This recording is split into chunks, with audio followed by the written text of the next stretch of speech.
Buck O'Neil steps in with a chance to do some damage. Buck O'Neil is so important to the history of baseball, not just because of his role on the field and in the front office, but because he fought so hard to make sure people remembered the amazing players of the Negro Leagues. Here comes the 0-1. Swing and a ball popped up. Taylor settles under this one, and that'll do it.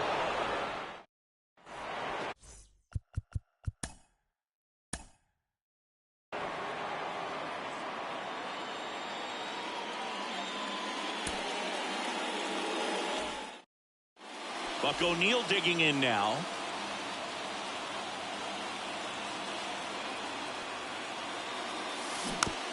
This to third. Hayes in plenty of time to first. That's out number 3.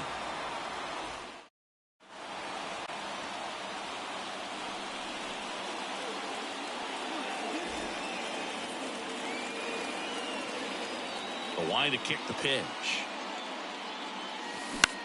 This to center field. Puts it away for the out.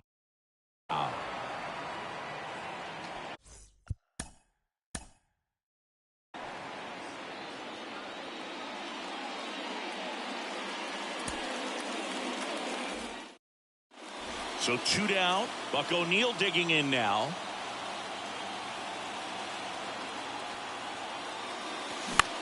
Out towards right center field. McDonald moving to his left. Nice grab on the run. And that is that.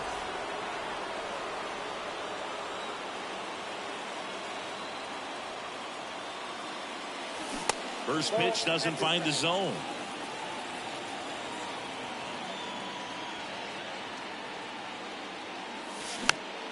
And a pop-up right side, foul territory.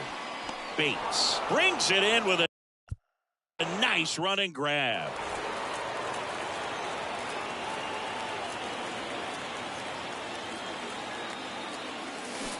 And fouled off.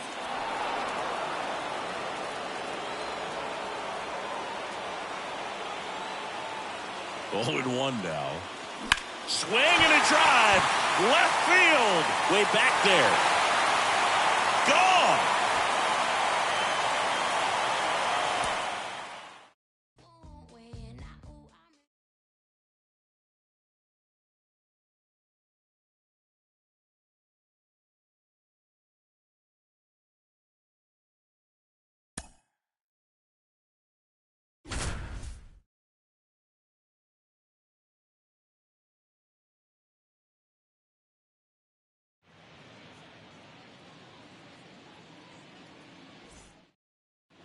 Buck steps up in his scoring opportunity. The pitch. And first offering is fouled off. Buck got hooked on baseball early growing up in Sarasota, Florida. His dad worked in a sawmill and played for the company team, and Buck was the bat boy. It's off his chest. Smith rounds third, headed for the plate. He'll score on the board first. It's 1-0. He was all over that one. There was nothing cheap about the way he got that one through the infield. That was ripped, caught out in front, and didn't get under it like he would have liked, but definitely put a good swing on it. He can't get there. That should be extra bases. Around second now, going for 3. Taylor with a relay throw. The tag, and he's out trying for 3. And the pitch. Into center. McDonald has a beat on it. 1 away. After Buck's uncle took him to some exhibition games between Rube Foster's Chicago American Giants and the Indianapolis ABCs, Buck kept up with the Negro Leagues by reading black newspapers like the Chicago Defender, the Pittsburgh Courier, and the Amsterdam News. Whips it to first. That's out number 2. And he deals. Popped up first base side. Dunks one into left. Stop sign goes up at third. Runners at the corners. Nobody out. O'Neil to the dish. Another scoring chance here.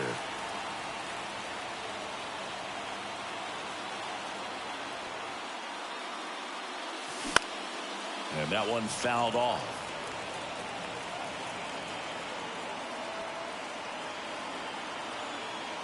The 0-1. High fly ball out into left center field. Drops into the glove. Runner tags from third.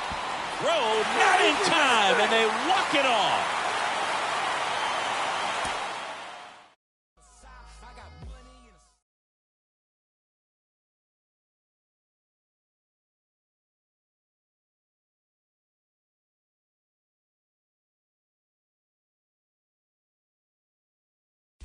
When Buck joined the Monarchs in 1938, he became their go-to guy at first base. He was a great first baseman, a tremendous defensive first baseman with line drive power, and was always a great clutch hitter and a natural-born leader of men.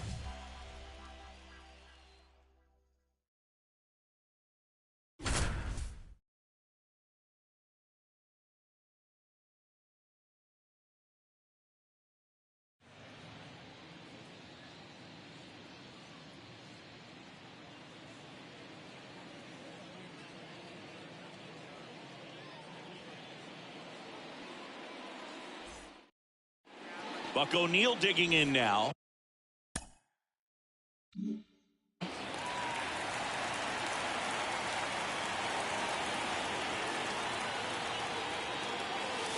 Besides being a great manager, Buck was an excellent player.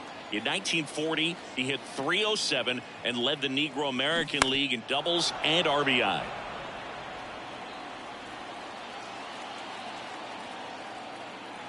Righty delivers. Swing and a ball popped up. Reese moving under it. He's got it, and there's 2 away. You know what was so great about Buck is he would always sing the praises of other players before his own. His favorite first baseman was Buck Leonard, who hit .345 over 14 seasons with the Homestead Grays and was elected to the Baseball Hall of Fame in Cooperstown in 1972 with his former teammate Josh Gibson. Liner, base hit. Bradley coming home. He scores, and they lead by 3. Comes through with the RBI. I could watch base hits like that one all day long, and so could every hitting coach in the league. Just a nice line drive into center field.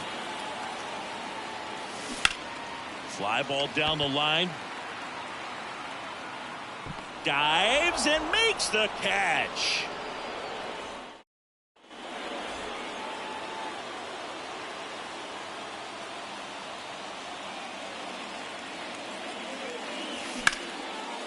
Line drive, and that should be extra bases. And that's going to roll to the wall. Bradley around third. He will score, and they're up by 4. In there safely.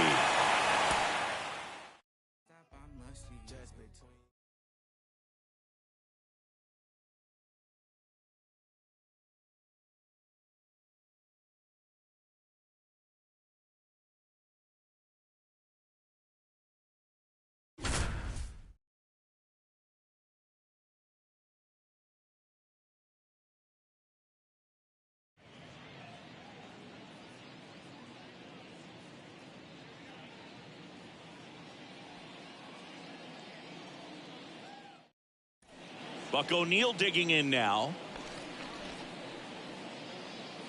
Buck was more than just a manager for the Monarchs. He had to make sure the team found new talent all the time. He brought a ton of great players to the Monarchs roster over the years. Next pitch is popped up. Bates makes the grab for the second out. Buck brought a lot of talented players to the Monarchs, but he couldn't convince everyone to sign with them. The Hall of Fame pitcher Bob Gibson turned down an offer. Oops. Meant to restart it.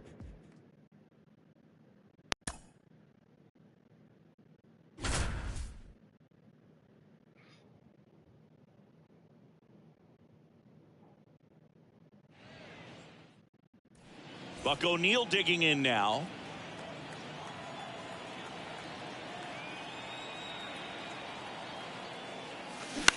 He swings and hits a fly ball center field. Crap. McDonald hauls it in for the out. Out number 2. Buck was more than just a manager for the Monarchs. He had to make sure the team found new talent all the time. He brought a ton of great players to the Monarchs roster over the years. Here's a high fly ball out to center. Keep going, keep going. Sizing this one up. He's got it. And he's one down. Buck brought a lot of talented players to the Monarchs, but he couldn't convince everyone to sign with them. The Hall of Fame pitcher Bob Gibson turned down an offer from Kansas City to go play basketball in college. Wow.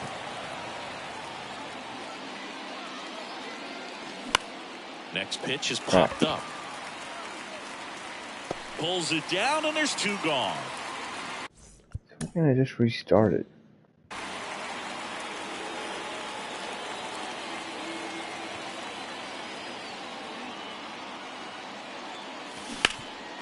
Hard hit left side.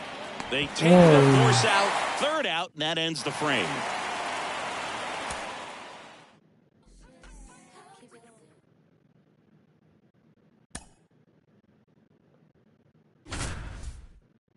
I was right on time.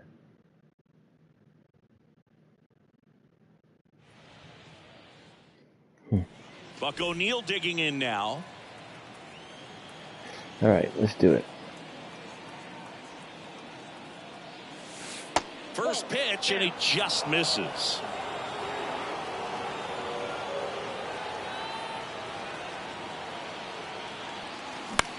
Next pitch is popped up. Oh, that's a hit. Goes to second. Safe there. No, he didn't get much of that one, but it's going to look like a line drive in the box score tomorrow. Jammed him pretty good with that high fastball on the inside. Get another one. So he can't be upset about the pitch. Just kind of an unlucky result. In the air, pretty deep out to center field. McDonald under it. He's got it, and that'll end the inning. Dang it.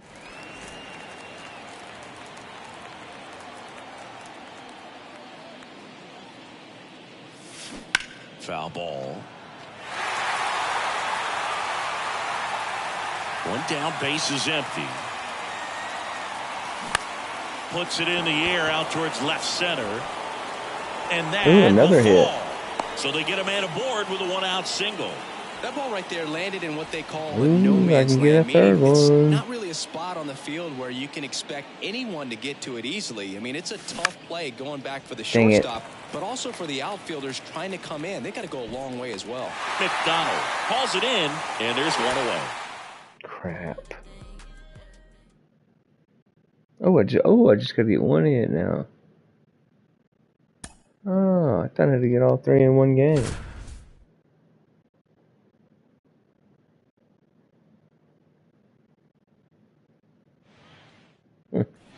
One down. Buck O'Neil digging in now.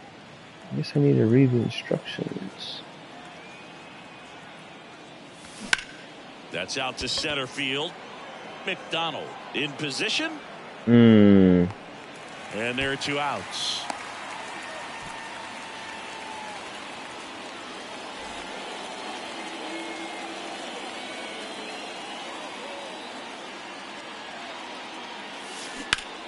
Hot shot to third. They get the force. Out number 3.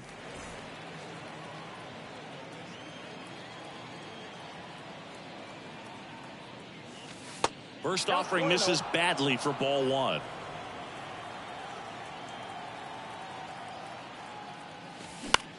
Now fly ball to right center. Smith on the move. And that is that.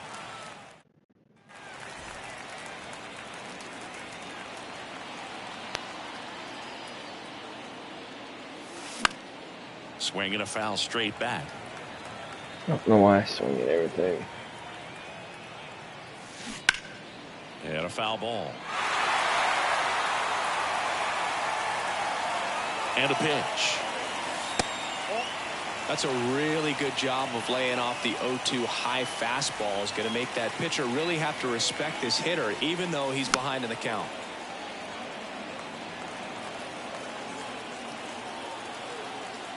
Here comes a pitch. And that one is lifted in the air. McDonald settles underneath it. Damn it. And the inning is over. And now the first baseman, Buck O'Neil.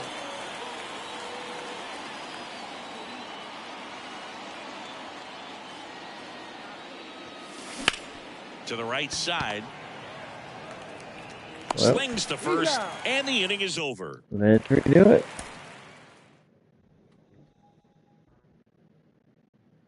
Oh, so I got to do it in so many games. I bet. Probably should have read the instructions.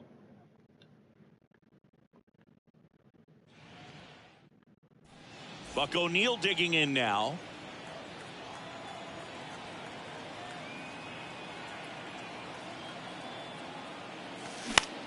High fly ball lifted in the air right field. Smith makes the catch, and there are two down. Johnson back to work. Swing and a pop-up. Smith moving in on this one. Makes a nice running catch. One up, one down. A wind and a pitch. And a seed into center. That's a base hit. Man aboard on the leadoff single. Well, clearly he was ready to hit right there. That's about as textbook as it gets. Got his stride and load out of the way early. He stayed inside that ball and squared it up out front. Man, that was like he was in the cage hitting off a tee. O'Neil in the box here. Lets that one go for a ball. And a base hit on the line.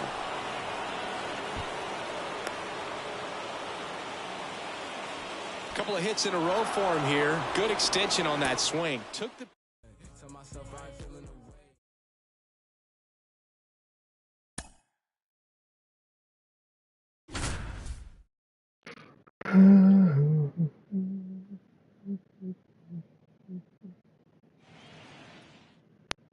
Buck O'Neil digging in now.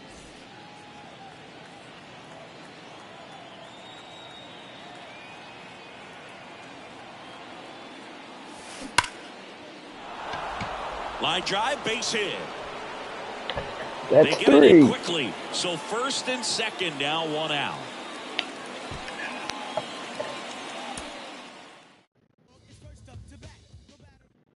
No strings attached. You completed episode 4. Alright. Buck O'Neil had huge hands, but soft hands, great range, and great instinct. As a matter of fact, Buck delighted in letting you know that one season alone, he had one error the entire season. If you got it over to Buck, he was going to pick it because he could flat out pick it. All of those attributes helped make him one of the greatest defensive first basemen in Negro Leagues history.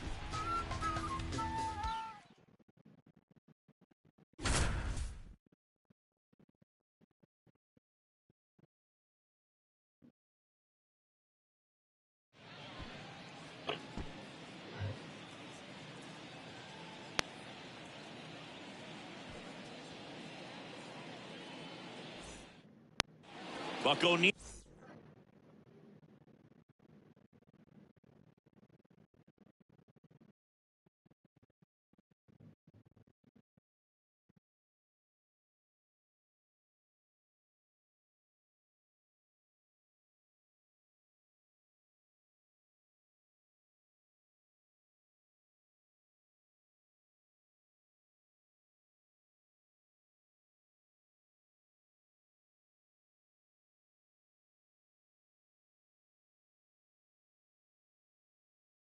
Digging in now.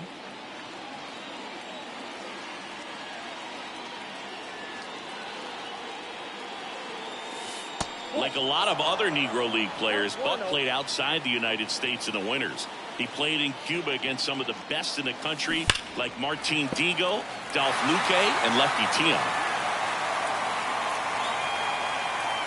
2 outs.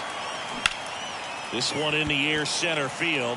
McDonald gets there. He's under it. Makes the play, and it's out number 3.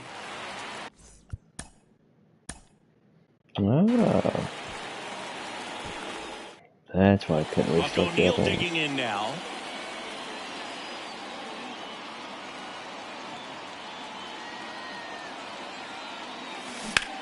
That one lifted to left.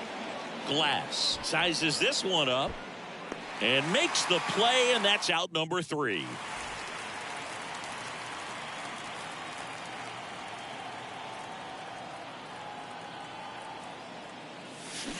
And first offering is fouled off. Like a lot of other Negro League players, Buck played outside the United States in the winters.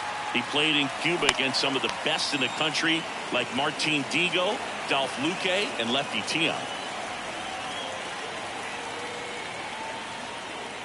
The pitch. Out there to center. Crap. McDonald sizing this one up. Makes the grab on the run. And there's 2 away. And later in life, Buck said something really poignant about how differently he... Damn it. So 2 down. Buck O'Neil digging in now.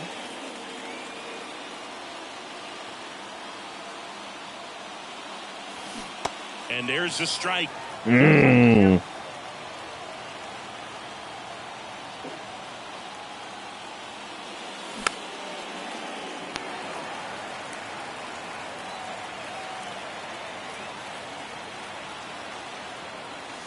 Next pitch misses inside, and that's ball 1.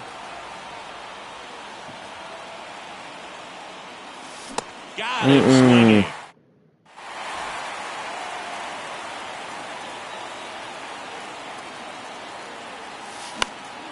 Next offering, pop foul off to the right out of play.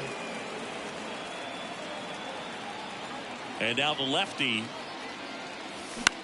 Swing and a ball popped up. Taylor tracks it down for the out. I'm gonna get 2 outs. 2 hits. 2 hits. Buck O'Neil digging in now.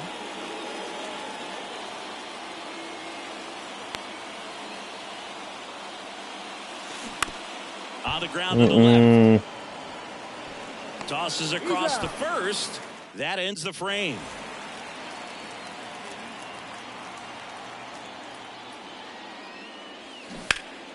Smash to the left side. Whips it across. That's the 3rd out.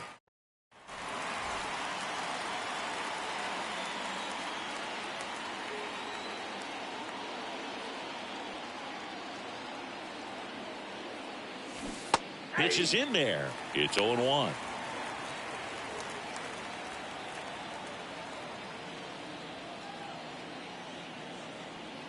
Two on, 1 out. That one the other way. He's got it. There's 2 away. Throw not in time as he's able to get back to avoid the double play.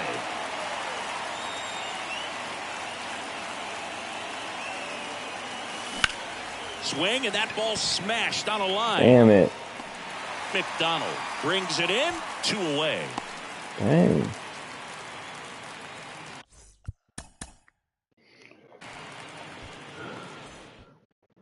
Buck O'Neil digging in now.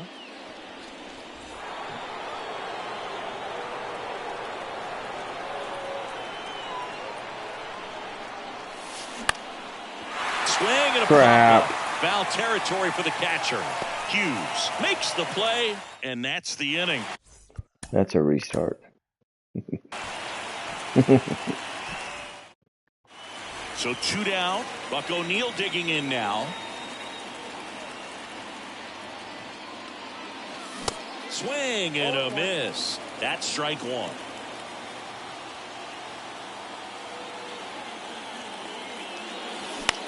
Bounced up the middle. They take the force out. That's out number 3.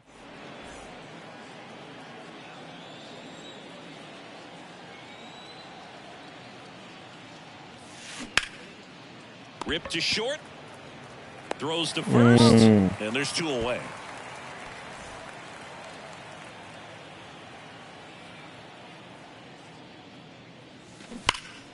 And first offering is fouled off.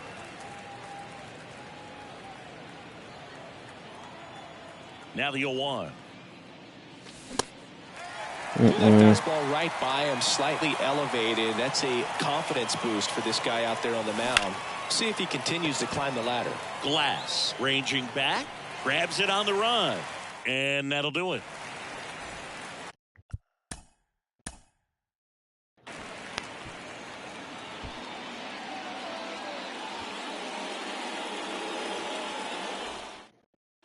So 2 down. Buck O'Neil digging in now.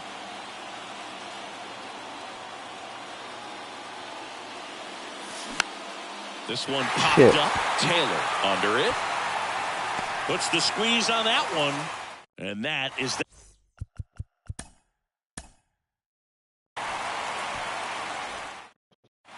So 2 down. Buck O'Neil digging in now.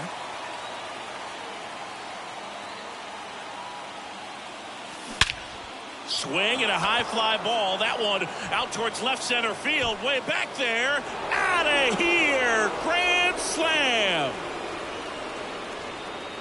Hell yeah. Like a lot of other Negro League players, Buck played outside the United States in the winters. He played in Cuba against some of the best in the country, like Martin just need another hit. Dolph Luque, and Lefty Tion. Kicks and fires. There's a swing and a That'll do try. it. And out of here. Man, yeah.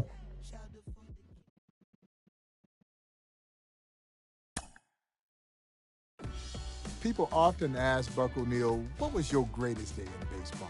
And he would just light up like a Christmas tree. Aww. And remembering Easter Sunday, 1943, the Kansas City Monarchs opened the season against the Memphis Red Sox. Buck would say the first time up, he doubled. The second time up, he singled. The third time up, he hit the ball over the left center field fence. The fourth time up, he hit the ball. It looked like it's going over the left center field fence. He's running the bases, saying to himself, hit the fence, hit the fence, hit the fence. The ball does hit the fence. It ricochets between the left fielder and the right fielder. Buck gets to third base. They're waving him home. He could have gotten an inside the park home run, but he stopped. He wanted the cycle. He wanted to hit for the cycle.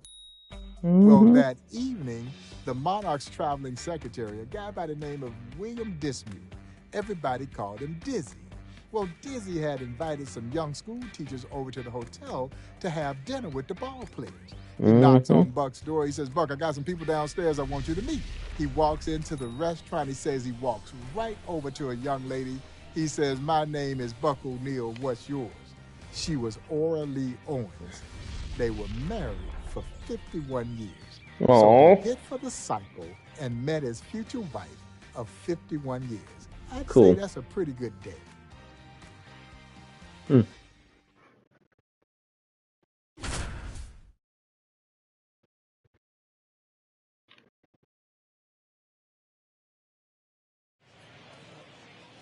Tally 3 bases.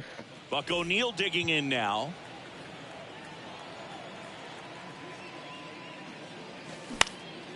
In the air out towards right center. Terry on his way over. Racing, makes the catch. And that is the inning.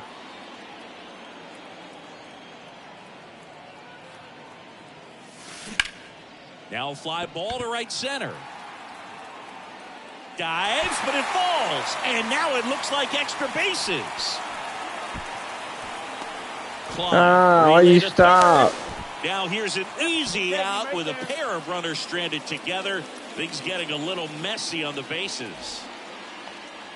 Stupid, he should have ran. Liner, and that should be extra bases. Around first and hustling for second.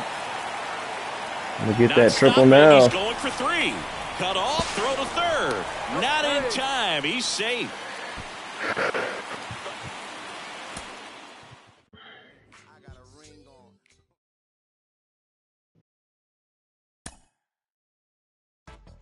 It's really interesting that Buck O'Neil won his only batting title in 1946 after being discharged from World War II, where he had served in the U.S. Navy's Subic Bay, Philippines. And maybe we owe Uncle Sam for the reason that Buck O'Neil was burning that ball up when he got home. Clearly, Buck was glad to be back on U.S. soil. He had always been a clutch hitter, line drive hitter with great power. But in 1946, he put it all together and actually helped lead the Kansas City Monarchs into the 1946 Negro League World Series.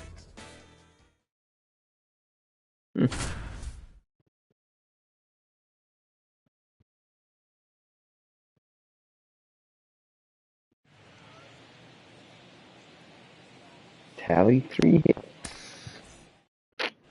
There's Buck O'Neil, who boasts the top batting average in the league.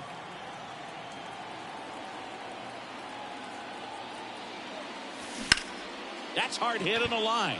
There's one. Can't get their base hit.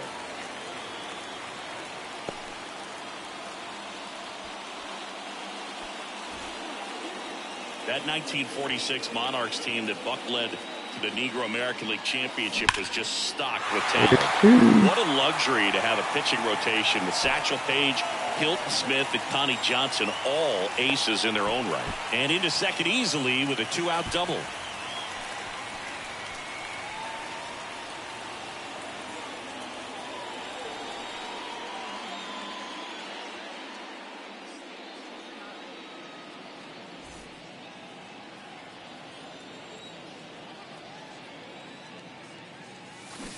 And first offering is fouled off.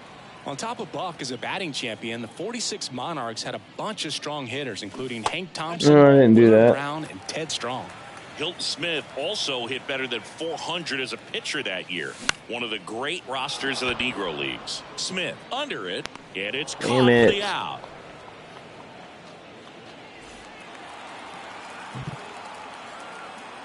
Step off throw to first. Thompson back in standing.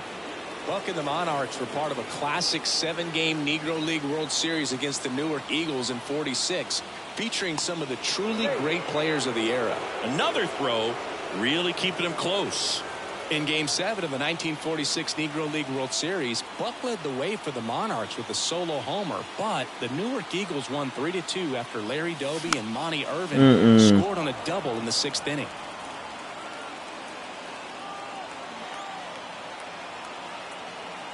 Yeah, the lefty with the 0-1. Popped up right side. Hughes settles under it. Squeezes it. That's out number 2.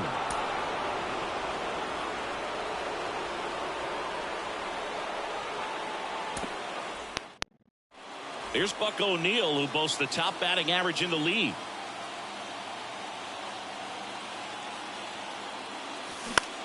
Next pitch is popped up. Bates drifts towards it, and that will end the inning.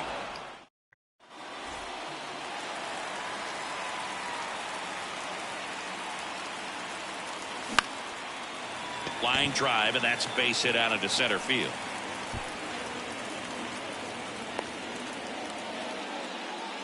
Now, no waiting around right there. He was ready to swing it on the first pitch. So impressive that he didn't get tied up or jammed on that pitch inside.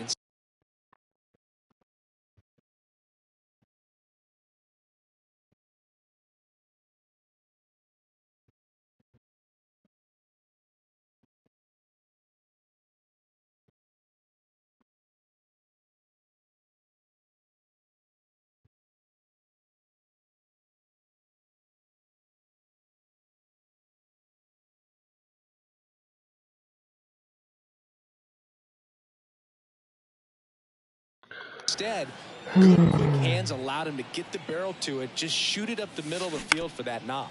Out to short on the run, sends it over to first. Leadoff man retired in the 6th. Get another chance. Not enough though.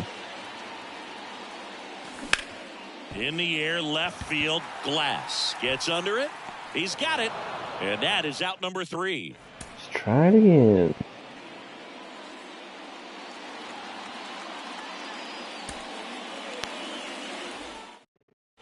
So 2 down.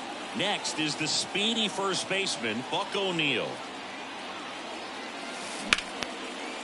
And a base hit into right center field. Thompson around second, headed for third.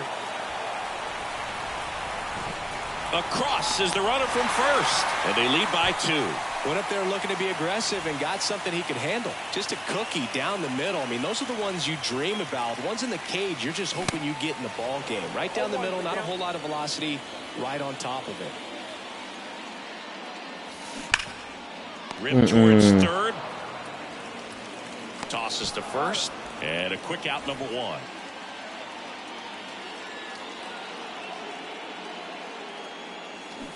Fouled off left side.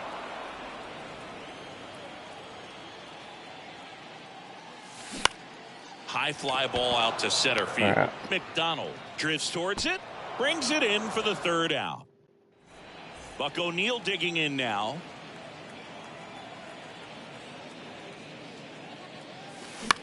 Next pitch is popped up. Bates pulls it down, and there's two down.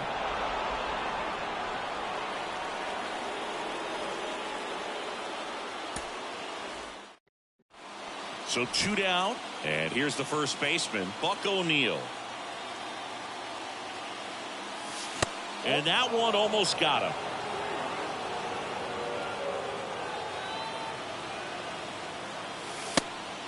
And a pitch out, but no steal, and it's ball two. Now snap throw to first, and he's back in easily.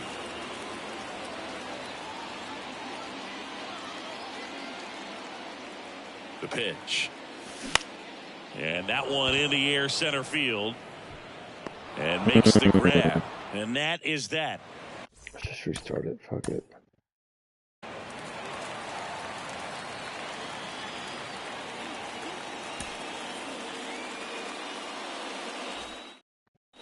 There's Buck O'Neil, who boasts the top batting average in the league.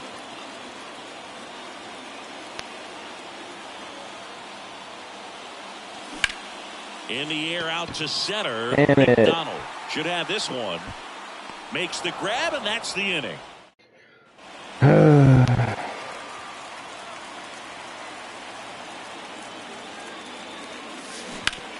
That one down the line, and it goes just foul. That 1946 Monarchs team that Buck led to the Negro American League Championship was just stocked with talent. What a luxury to have a pitching rotation. Well, that's obvious.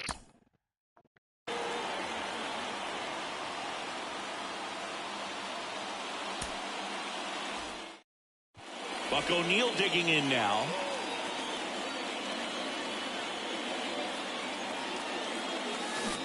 And he swings and misses, and it's 0-1.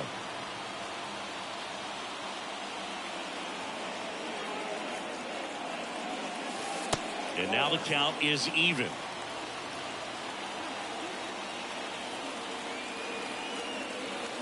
Here's a 1-1. Pitch out, but no action. Thompson off of first with two away.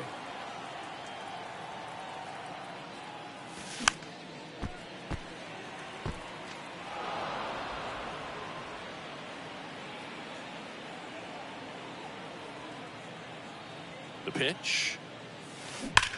Line drive. McDonald snags it on the run.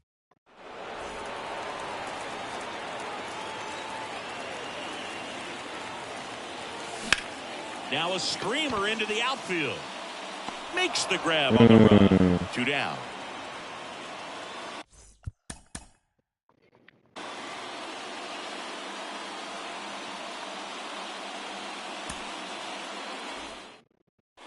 Buck O'Neil digging in now.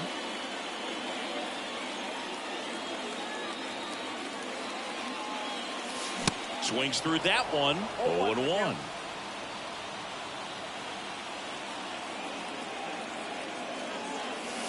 Next pitch misses. 1-1. And here it comes. Swing and a ball lifted to center field. Pulls it in on the run. And that'll do it.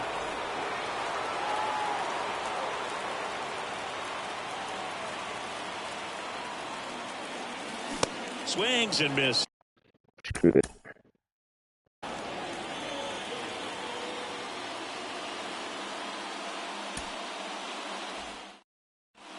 Here's Buck O'Neil, who boasts the top batting average in the league.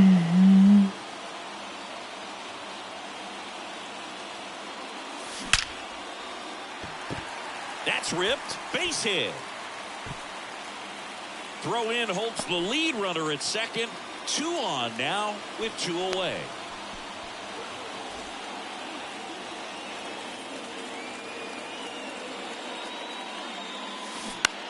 That's to third.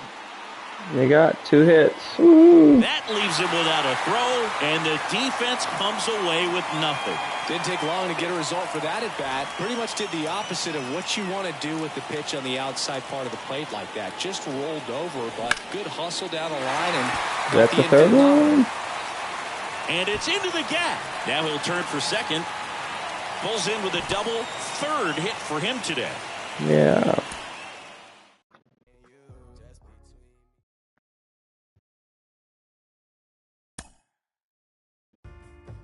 People would sometimes come up to him and say, well, Buck, it's a shame that you didn't get a chance to play in Major League Baseball after Jackie breaks the color barrier.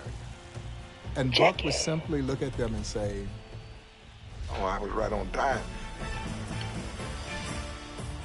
Had I been later, I wouldn't have seen Babe Ruth. I wouldn't have played with and against the likes of Josh Gibson and Satchel Paige. And so, no, I was right on time. I played when I was supposed to play. Don't feel sorry for me. Feel sorry for the people who didn't see me play. They're the ones who missed out. Buck O'Neil was the consummate glass half full kind of guy.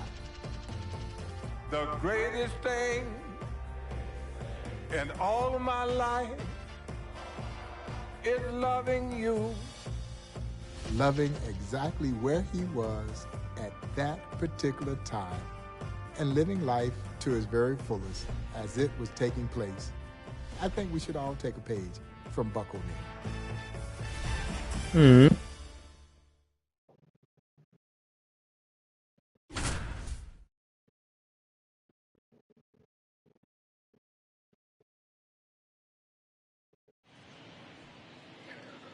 Tallied 2 RBIs. Buck O'Neil digs in with the bases full of Monarchs.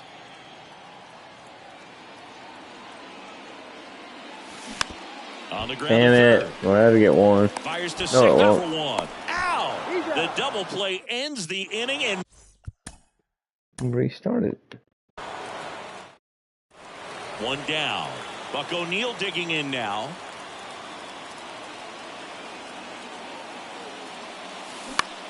High in the air, out That'll to get one. Bell under this one. Drops into the glove. Runners tagging from second and third. The throw's offline. He's safe. It's 2-zip.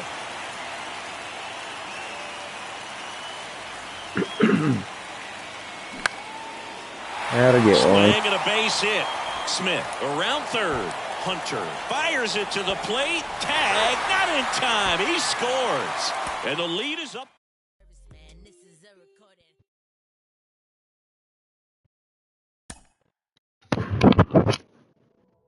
When I met Buck in 1993, one of the first questions that I posed to him was, what motivated you to want to build a Negro Leagues Baseball museum? And his answer was succinct, but very poignant, so that we would be remembered. And that is the quest of this great museum, to make sure that baseball's unsung heroes will never be forgotten, that those who forged a glorious history in the midst of an inglorious time in American history will be remembered.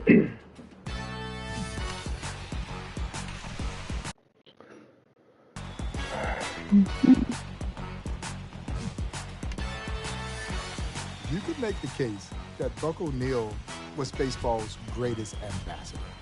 What Buck accomplished over a tremendous 7-decade career as a great player, as a tremendous manager, as a groundbreaking scout and groundbreaking coach in Major League Baseball, and then the work that he did to build the Negro Leagues Baseball Museum. makes Buck's career one of the most impactful careers in baseball history. I think you're hard-pressed to tell the story of baseball without including Buck O'Neil.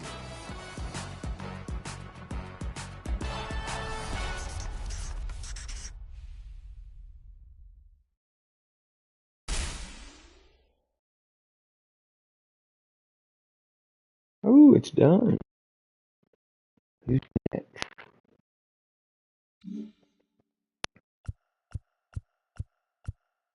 Jackie. In many ways, Great Dodger, Jackie Roosevelt Robinson. was the beginning, but also the end. He was the beginning of change, not only in baseball, but in American society.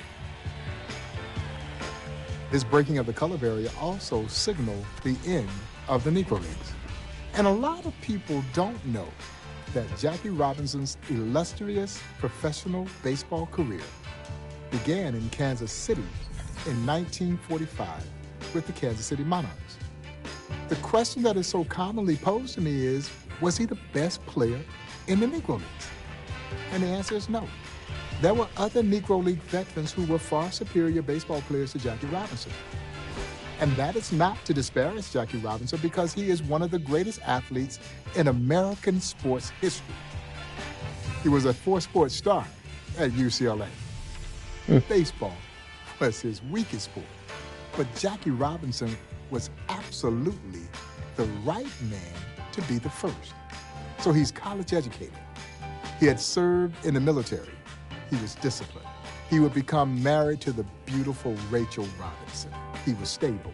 You see, Jackie had what I like to refer to as the intangible that better prepared him to deal with the immense racial hatred that he would be confronted with, which is part of the reason why he was the chosen one to break Major League Baseball's color barrier.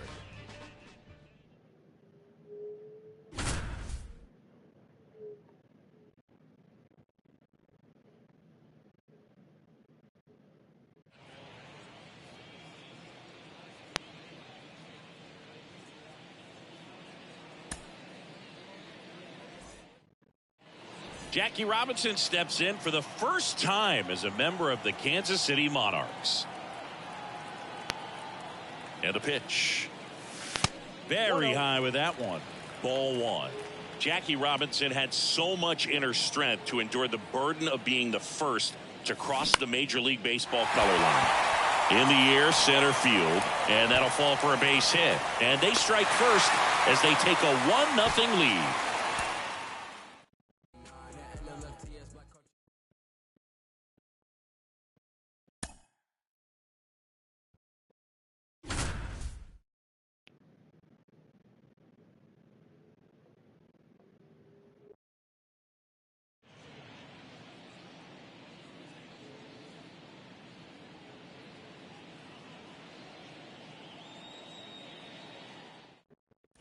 One down. Jackie Robinson now at the plate. You know, Singy, Jackie was a tremendous athlete, but he wasn't the only one in his family.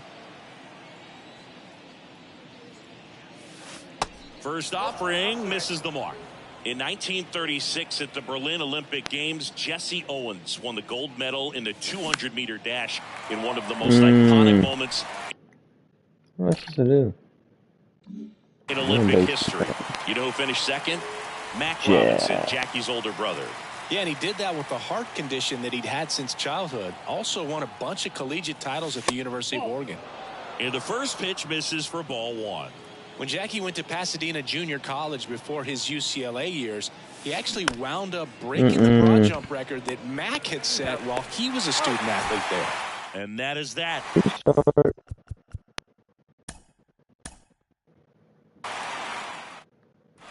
So digging in, Jackie Robinson.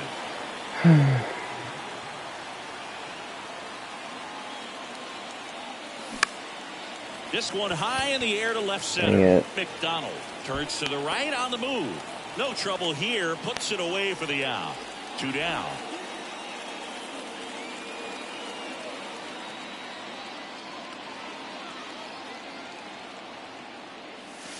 And he swings and misses at the initial offering.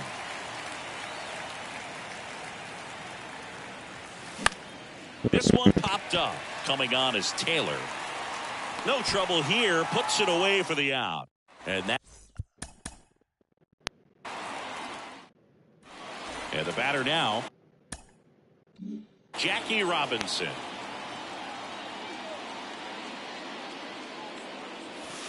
And delivers outside.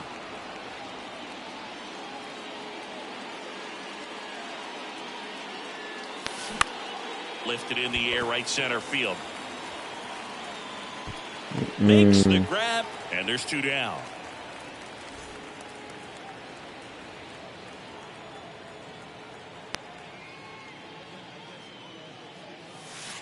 Check swing, but he went too far. They're not.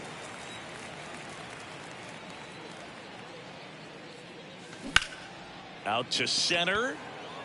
McDonald has this one sized up. And a couple of quick outs.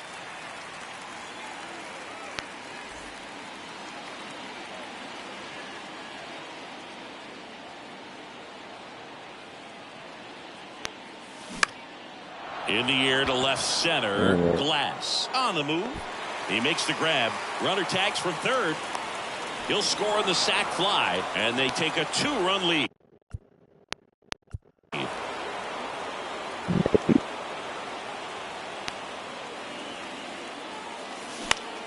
Center field. McDonald under it and puts the squeeze on it. That's out number 2. So up next, Jackie Robinson.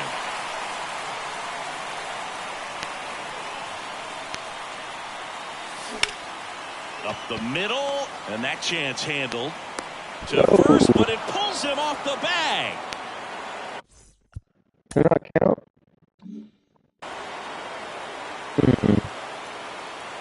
Johnson back to work. And first offering is fouled off. It should count. Take a hit. This is get on base.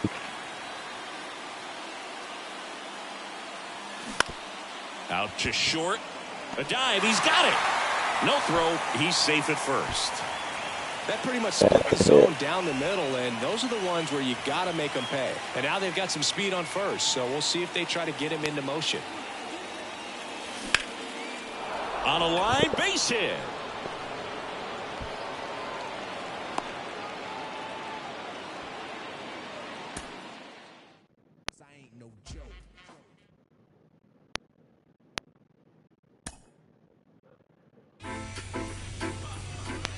Certainly, in my own opinion, had it not been for World War II, I don't think Jackie Robinson gets invited to try out for the Monarchs.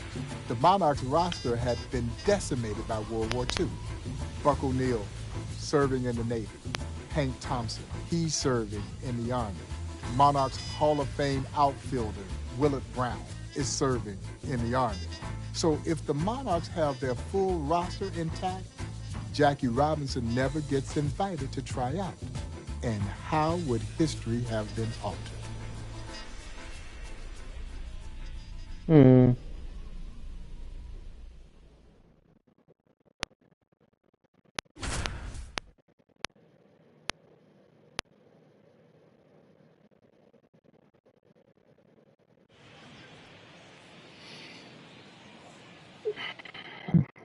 Two So extra digging base in, hits. Jackie Robinson.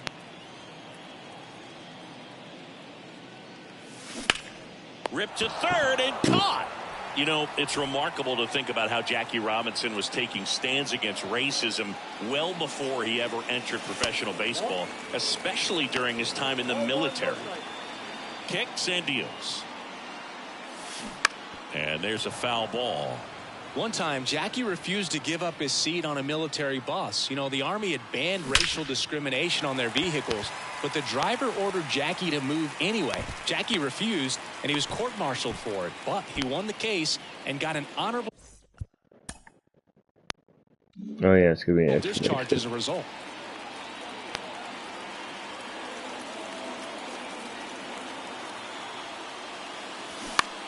Line drive, caught. hit. Damn it. Here's another story of Jackie in the Army. You know, some college football teams refused to play the Army's Fort Riley team if Jackie and other black players participated. So Jackie refused to play for the team unless he could play in all the games. He really was never afraid to stand up for equality. First foul.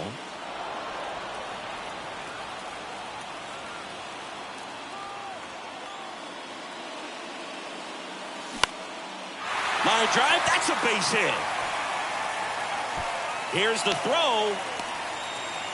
And he's got no chance. He's out. We tried.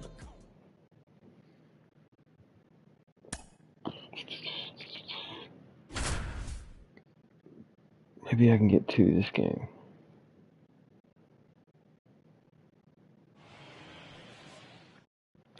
One down. Now the number 2 hitter, Jackie Robinson. You know, before Jackie was in the Army, he played semi-pro football as a running back for the Honolulu Bears in 1941, and he worked construction in Pearl Harbor as a day job during the week. Fires over to first. They get the out on Robinson. On the ground left side, 6, 4, 3, but it's not in time, and they just get 1. 3, but it's not in time, and they just get 1. Damn. Snapped Repeat it. First. Sutton back easily. Jackie finished his football season in 1941 and went back to California on a ship that sailed away from Hawaii 2 days before the attack on Pearl Harbor. 5 months later, he was in the U.S. Army. This looks like extra bases. Sutton coming home. He'll score easily. It's 2-0. There's an extra base hit finally. Well, that started and ended pretty quickly. Let's get another messing one. Around right there. Challenged him with the fastball right in the heart of the zone, and he was clearly ready to jump all over it. And it's fouled away. This is one of those situations defensively where you can't try to do too much. You got to make sure that you field the ball cleanly and get 1 out first. Not gonna happen. Tough to get 2 with this kind of speed in the batter's box. Inning over. Damn it. Try it again.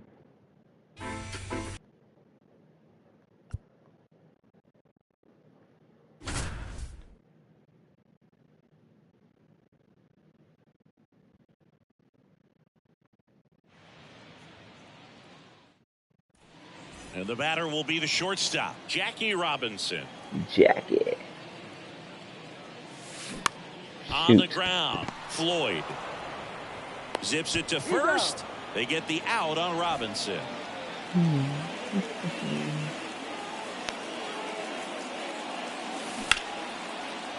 a base hit up the middle.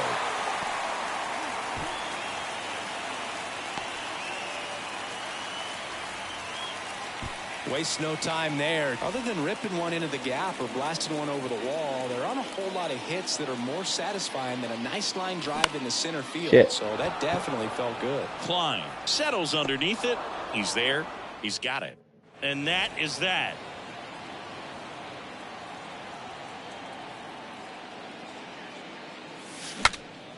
Swing and he breaks his bat. Pulls it down and he makes the catch. That sucked.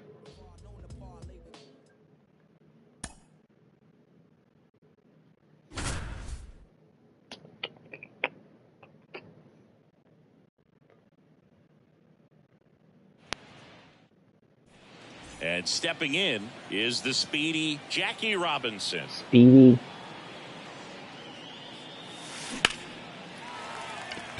Base knock center field.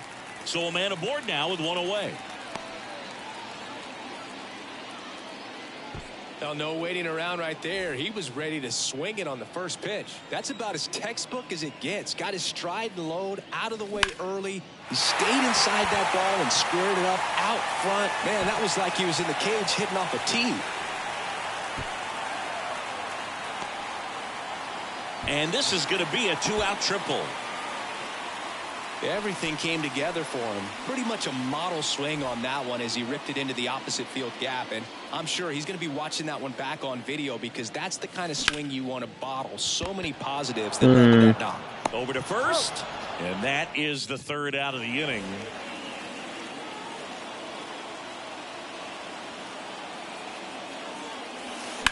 Late swing fouled off. This is one of those Very situations the infielders have to pre-plan and understand that the ball's going to be hit extremely hard right at them if they're going to have a chance to go for a double play. And a pitch. On the ground, 2 ball. Crap. There's one.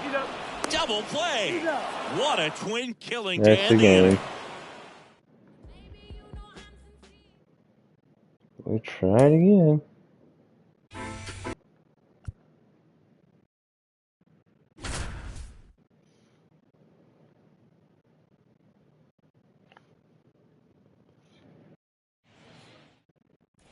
Stepping in, Jackie Robinson.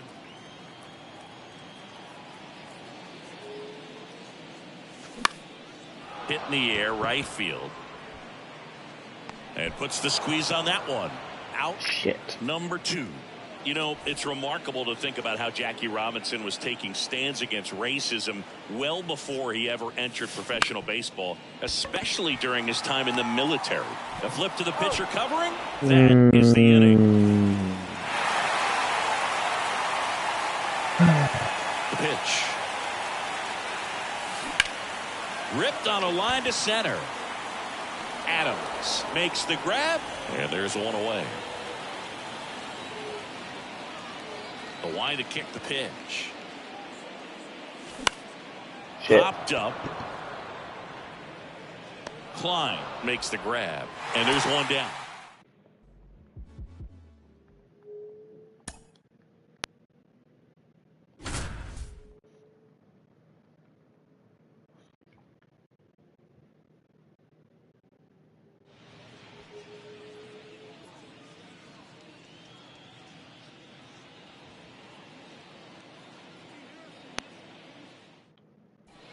One down. Here's a speed threat, Jackie Robinson.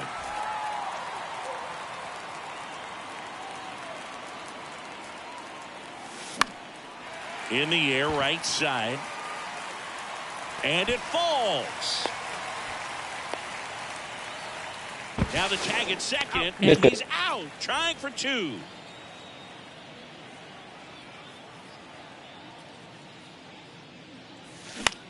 This to center field.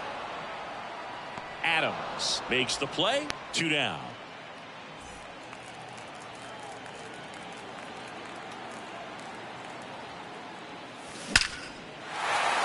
Line drive, base hit. Throw holds him at second, but the go-ahead run now in scoring position, and still nobody out. And now the shortstop, Jackie Robinson. And that one is lifted in the air.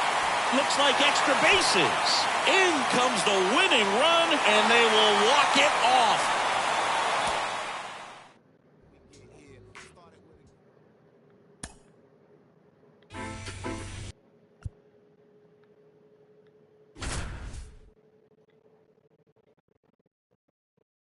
And just get one in the first game. Jackie Robinson digs in now.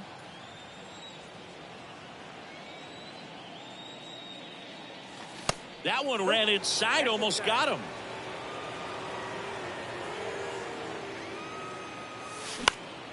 High fly ball lifted in the air, right field. Terry puts it away for the out. And there are 2 outs.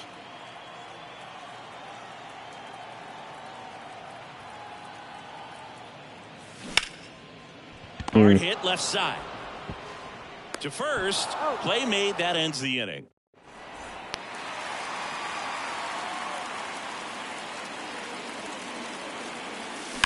On a line out towards center. Adams makes the play. And that'll do it. 2 outs. Base is empty. Jackie Robinson getting ready to hit. There's a line drive. That might be one.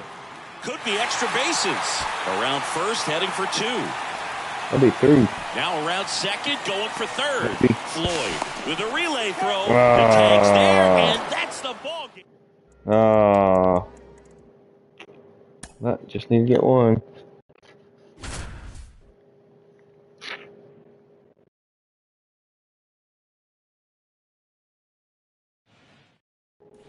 One down. Here's the shortstop at the plate, Jackie Robinson. Nope. Next pitch is popped up.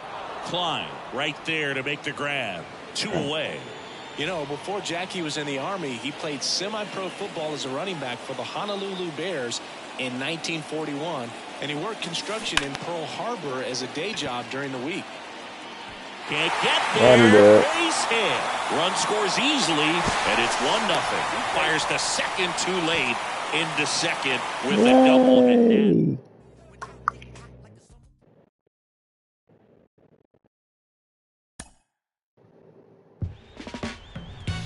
Jackie Robinson would make his Kansas City Monarch debut on May 6, 1945. He goes 1 for 4 with a run-scoring double and stole a base in the Monarchs' win over the Chicago American Giants. He's often right. He was put together a home plate 1945 season with the Monarchs, one worthy of him being invited to play in the East-West All-Star game. Of course, by the end of that 1945 season, Jackie had disappeared. He was plucked away by the Brooklyn Dodgers.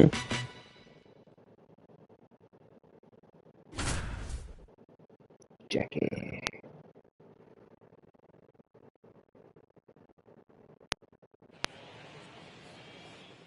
Cali 4 bases. Jackie to the plate. He's been showing some good pop lately.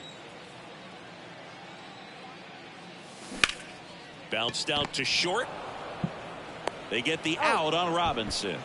Chris, before Jackie played a single game for the Monarchs, he actually had a tryout for the major leagues a few weeks earlier. He swings and fouls one off. Jackie went with Sam Jethro and Marvin Williams, both outstanding hitters, to try out for the Boston Red Sox at Fenway Park. But really, it was more for show than anything else. The Red Sox ended up not integrating until 1959 with Pumpsie Green. Calls it in, and there's 1 away. Boog, you mentioned that Red Sox tryout. They likely could have dominated in that era if they had Jackie, Sam Jethro, and Marvin Williams to go along with Ted Williams and Dom DiMaggio. Man, what a team that could have been. Smith settles under it and makes the catch. And there's 1 down.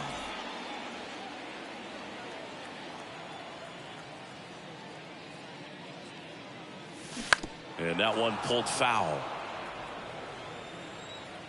0-1. Swing and a ball lifted left field. Glass puts the squeeze on that one. 2 away now.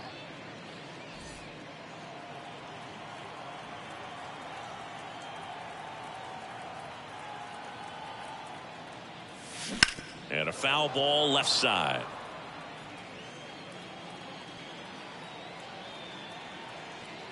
Righty to the plate. And strike 2. 0-2.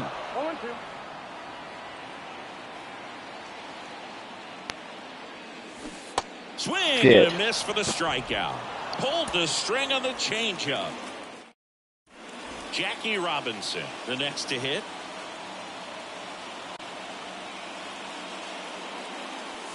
And that gets the top of the zone for a strike. 0-1.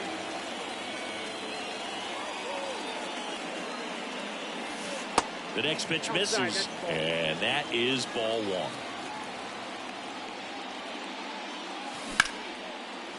Shoots a line drive single into right center. Now he turns and heads for second. The throw in, the tag out. Worth a shot. First pitch doesn't find the zone.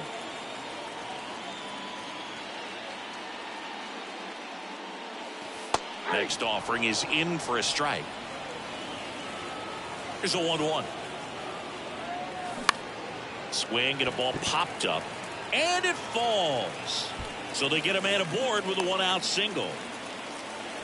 These days, most outfielders play pretty deep, and I'm not sure if that was a factor there or not, but off the bat, you're thinking it's going to be a pop-out, and it just kind of nestled into that spot where no one was able to get to it. And it gets by him.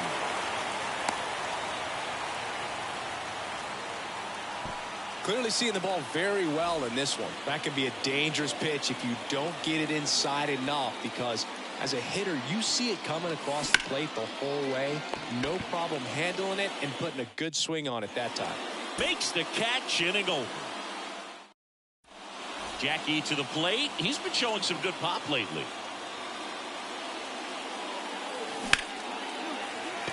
And a base hit into right. So a man aboard now with one away.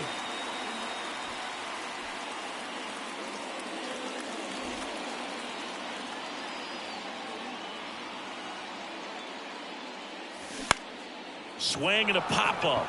Murray under it. He makes the catch, and there's two down.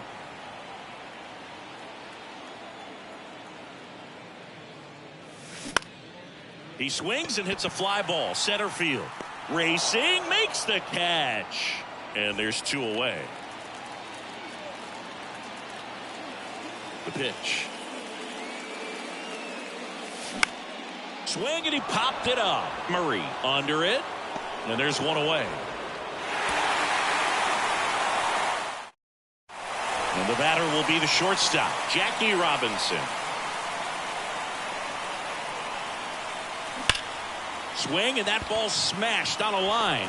And a base hit right there. So they get a man aboard with a one-out single.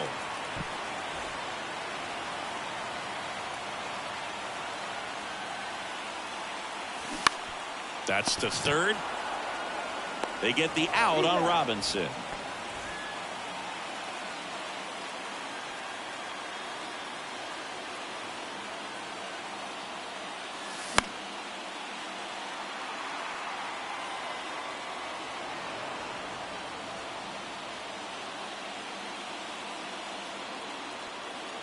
And the 0-1.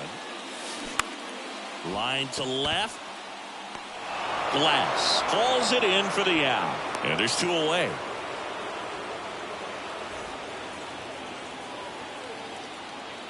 And the pitch. And there's a rocket into the outfield. So a runner aboard to start the inning. Well, clearly he was ready to hit right there. First pitch fastball in a great spot to do some damage, and he squared it up nicely. Late swing, fouled off.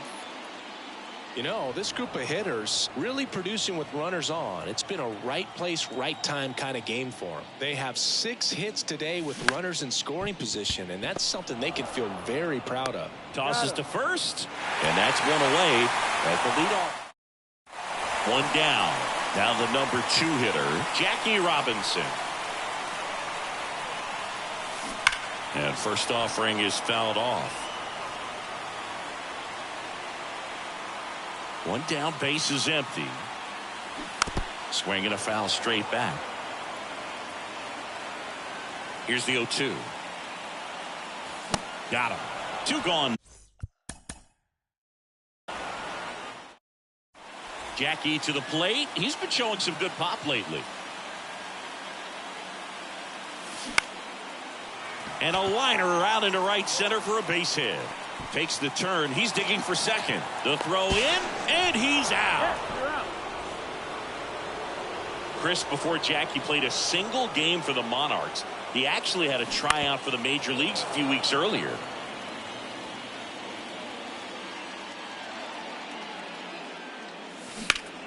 And that one ripped to left. Glass makes the catch, and a couple of quick outs.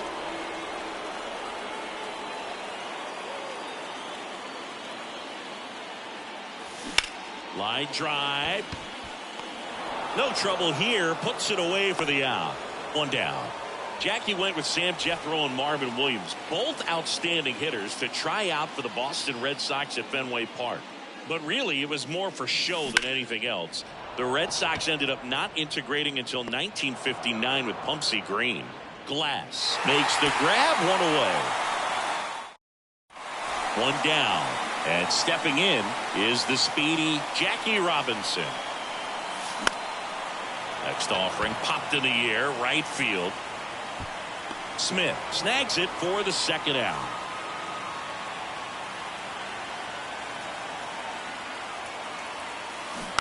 And first offering is fouled off. Fly ball center field. Coming on is Taylor. Puts the squeeze on it, and that ends the inning. The wind of the pitch. Foul ball there. 0-1 down. Out towards right center field. McDonald as he glides to his left. Nice grab on the run. And there's one down.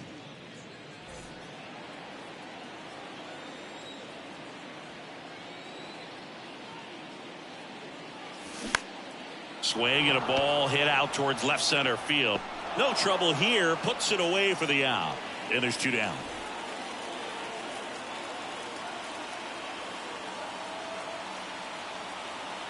Carter back to work.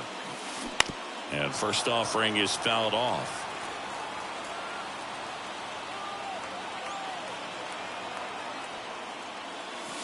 And he's down 0-2 as he swings through it.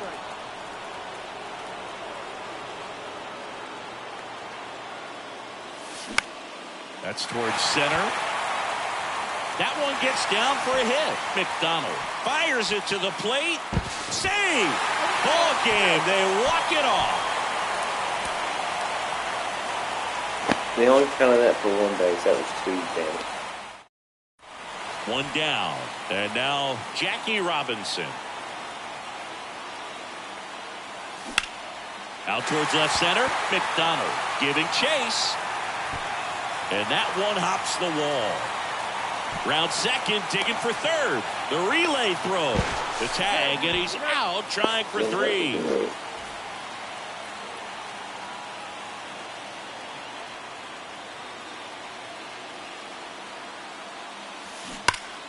And first offering is fouled off. This is one of those situations the infielders have to pre-plan and understand that the ball's got to be hit extremely hard right at them if they're going to have a chance to go for a double play. This one in the air center field. Flashes the leather on the run and catch. And there's one down.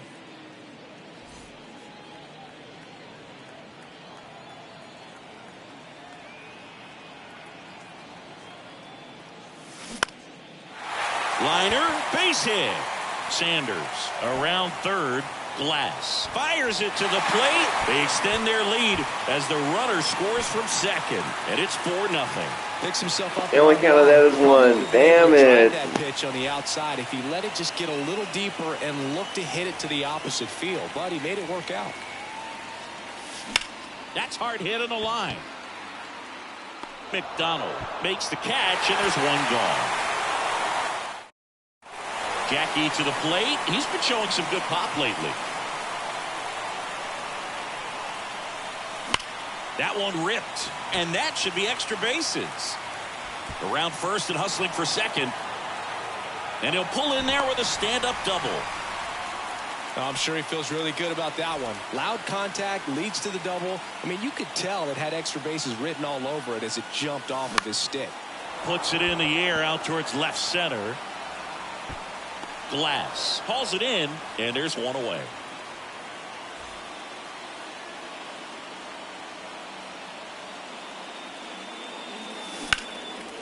Lined, and that's a base hit.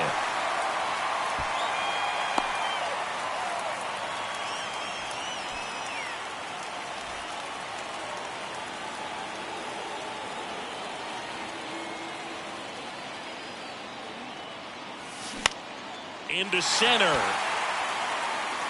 And that'll fall for a base hit. So the go-ahead run is on base with a knock. Finally.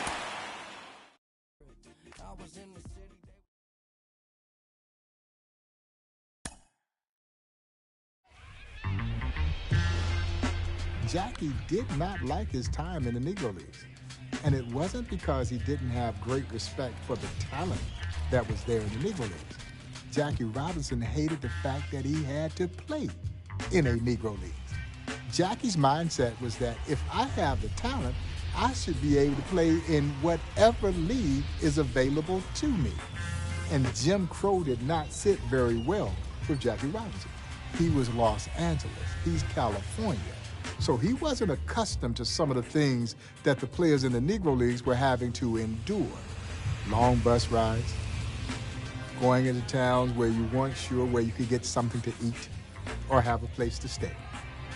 So life in the Negro Leagues left a bit of a sour taste in Jackie Robinson's mouth.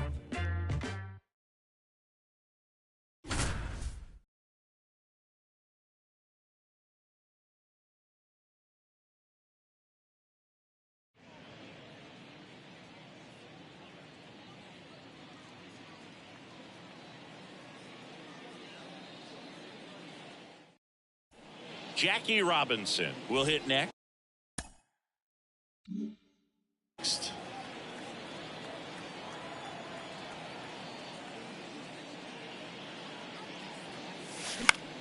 Lifted in the air, right center field.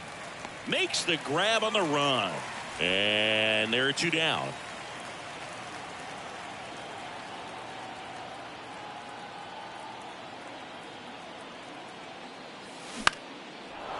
Line drive, base hit.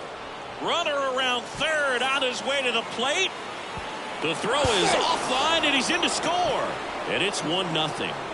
Always feels good when you come through and get your team on the board first. Everything was on time and fluid in that swing. Got a pitch he could get the barrel on and lined it into center for the knock. Those always feel good.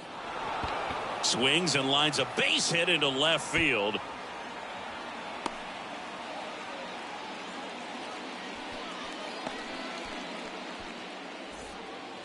Singing the life of a Negro Leagues player could be really hard. Jackie and the Monarchs once took a bus from Kansas City more than 24 hours east to Philadelphia, played a doubleheader the day they got there, and then left the next day. Not in time.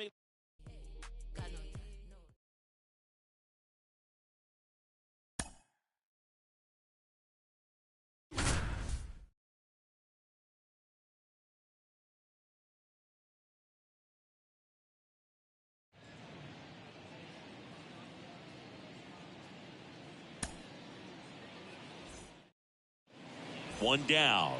Jackie Robinson digs in now. Now fly ball to right center.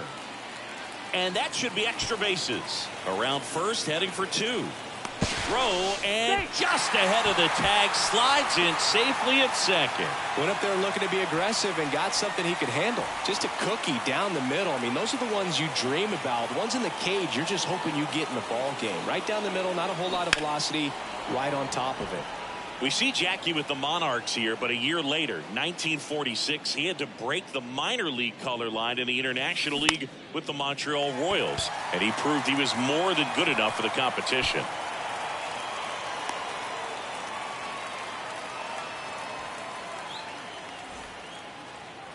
In 1946, Jackie led the International League with a .349 batting average. He stole 40 bases, and he won the league MVP award.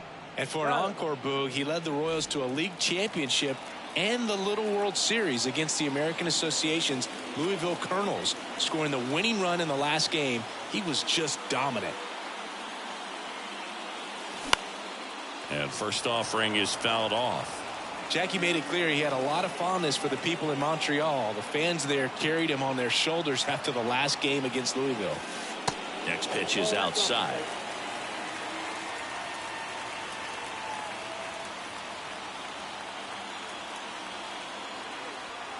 And a 1-1. And that one is lifted in the air. Turner trots over to his left. Great effort as he's able to haul it in. And that's the inning.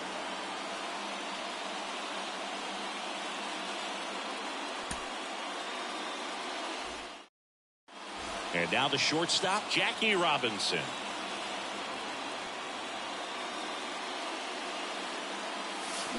And first offering is fouled off. We see Jackie with the Monarchs here, but a year later, 1946, he had to break the minor league color line in the International League with the Montreal Royals, and he proved he was more than good enough for the competition. Next pitch inside, and that's ball two. In 1946, Jackie led the International League with a .349 batting average. He stole 40 bases, and he won the league MVP award. And for an encore, Boog, he led the Royals to a league championship and the Little World Series against the American Association's Louisville Colonels, scoring the winning run in the last game. He was just dominant. No trouble here.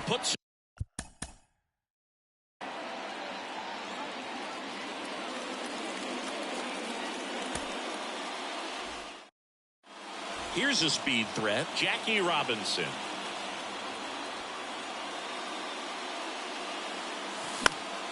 This one popped up. Foul ground, first base side. Bates.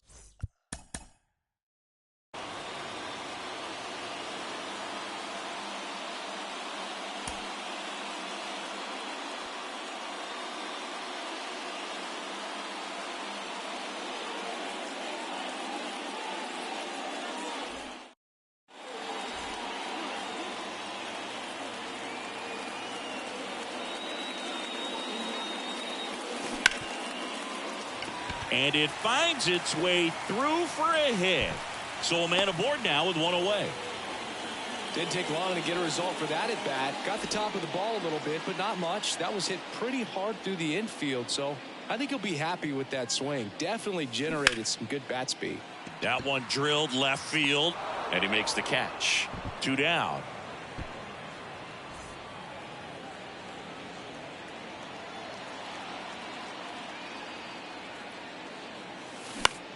Out towards right center field.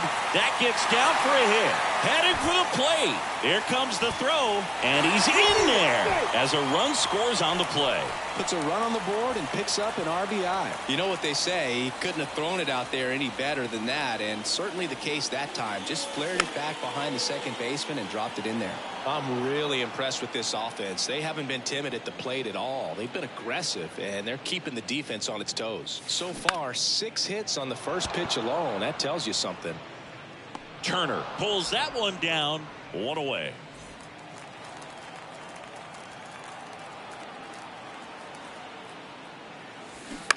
Out to short. Feed to second. That's one. Not in time at first. It's a fielder's choice. Smells like it.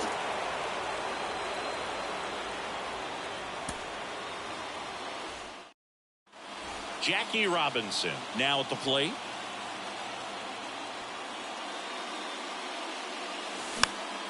This one popped up right side. No trouble here. Puts it away for the out. That's out number 2. Right back to work. Now a screamer into the outfield. He's got it. 1 up, 1 down.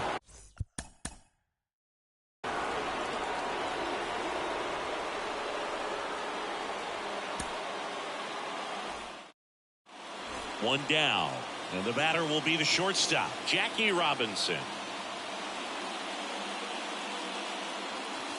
First pitch is in the dirt.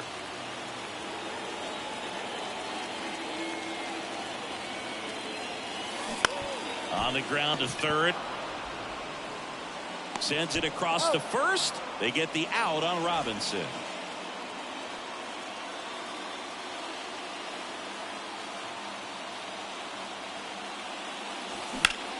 Now a fly ball to right center.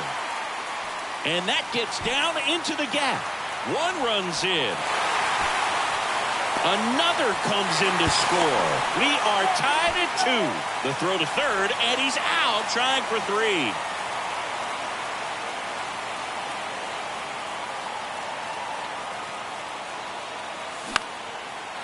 Line drive, that's a base hit.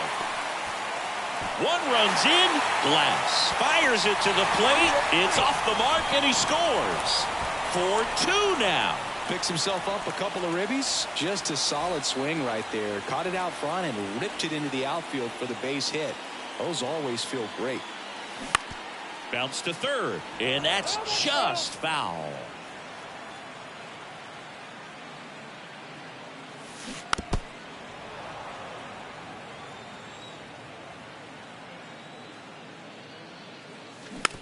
Here's a tapper towards short. Murray on the run, throw to first. Out on a bang-bang play, but he made it close.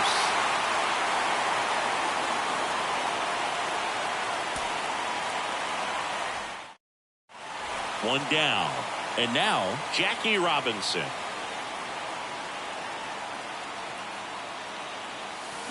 Late with the swing there.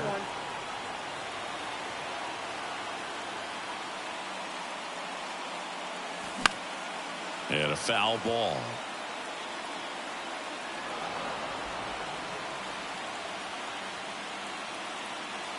the righty deals.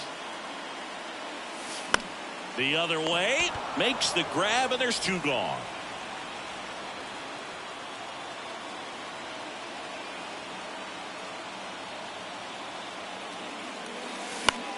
Swing, and a ball popped up, and it drops in into third now. So runners at the corners and 1 out. Well, that's one of those knocks where you almost expect to get some jabs from your teammates when you get back to the dugout. With the way defenders track down balls these days, I mean, both from the infield and in the outfield, there really aren't a lot of base hits on balls hit like that. But there's always a little room back behind the first and second baseman to drop a lawn dart in there, and he found a way. And that's a base hit. Lead runner around second. The relay, there's the tag. They get him, and that's the inning. The wind and the pitch. Swing and a base hit.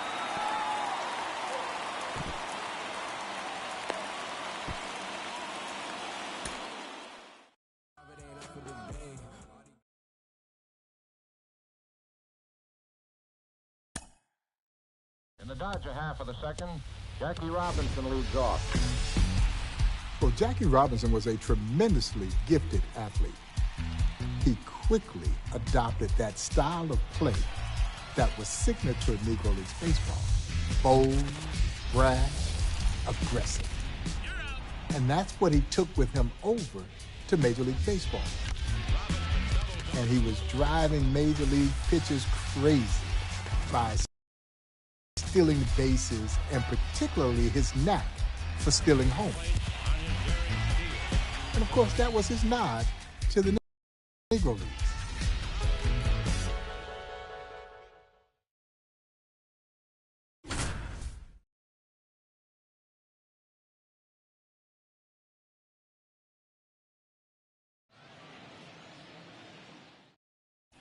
So up next, Sutton.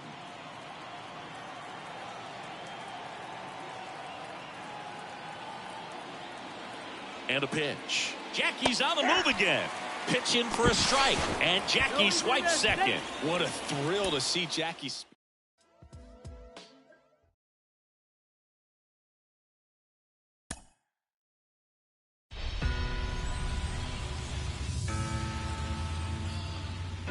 Jackie Robinson walks out on that field on April 15, 1947, and I draw the parallel of Jackie Robinson's breaking of the color barrier to carrying the same euphoria that we saw as a nation when Neil Armstrong landed on the moon. And for black folks, Jackie Robinson's debut with the Brooklyn Dodgers, he became the first man to walk on the moon. 21 million black folks were counting on him and carrying the weight of an entire race, being thrust into a world where no one wanted you to be there. It was just a thing of beauty. It was electrifying, and it was exciting, and it was truly captivating.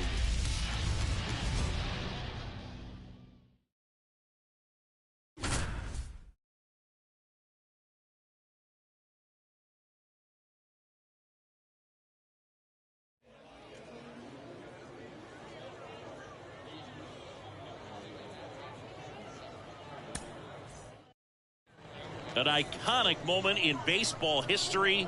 Jackie Robinson's first at bat as a Brooklyn Dodger. Line to right, and that'll be a base hit.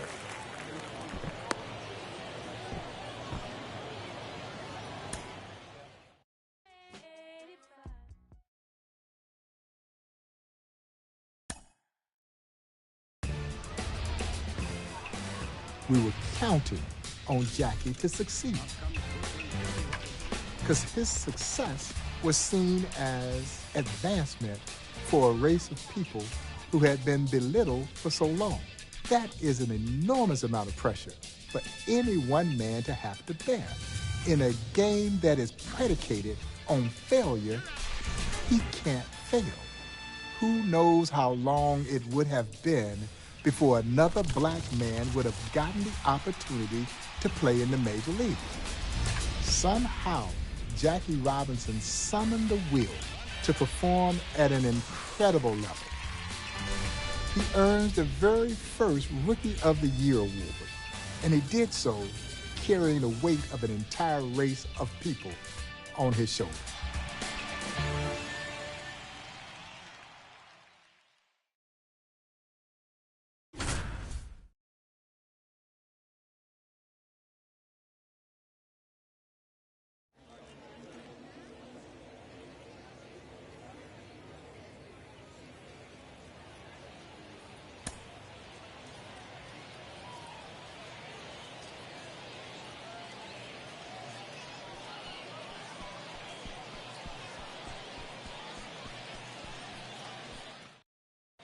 One down.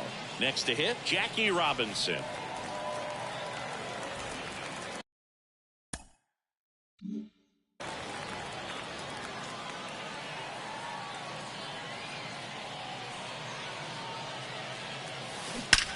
Ripped to third and caught.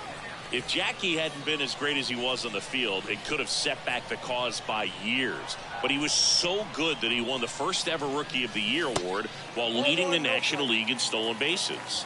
Fittingly enough, now the Rookie of the Year award is named after Jackie Robinson. Ripped down the line, base hit. And they'll score first. It's 1-0. He is saved. Big swing of the bat right there to give him the lead. That was clutch. Solid swing from start to end. On time with everything. Really good balance. Nice extension. And he met it out front for the line drive knock. Swing and a foul straight back. The 0-1. Hammers that one deep left field and forget it.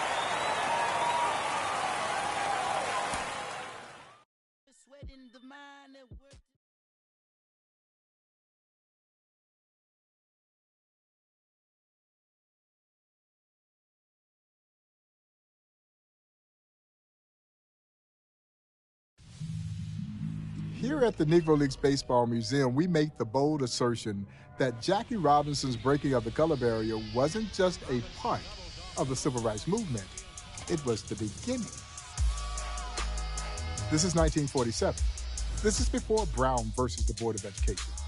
This is before Rosa Parks' refusal to move to the back of the bus. As my dear friend, the late great Buck O'Neill would so eloquently say, Dr. Martin Luther King Jr. was merely a sophomore at Morehouse College when Robinson signs his contract to play in the Brooklyn Dodgers organization. President Harry S. Truman would not integrate the armed forces until a year after Jackie. So for all intents and purposes, this is what started the ball of social progress rolling in our country. So for those of you who subscribe to the belief that one person cannot invoke change, you need to look no further than one Jackie Robinson. Fans, opposing players, he talked about all the people who are going to be anti. He said we're going to have some people on our side, but we really are not going to have very many allies. We're going to have to do this thing simply by the box score.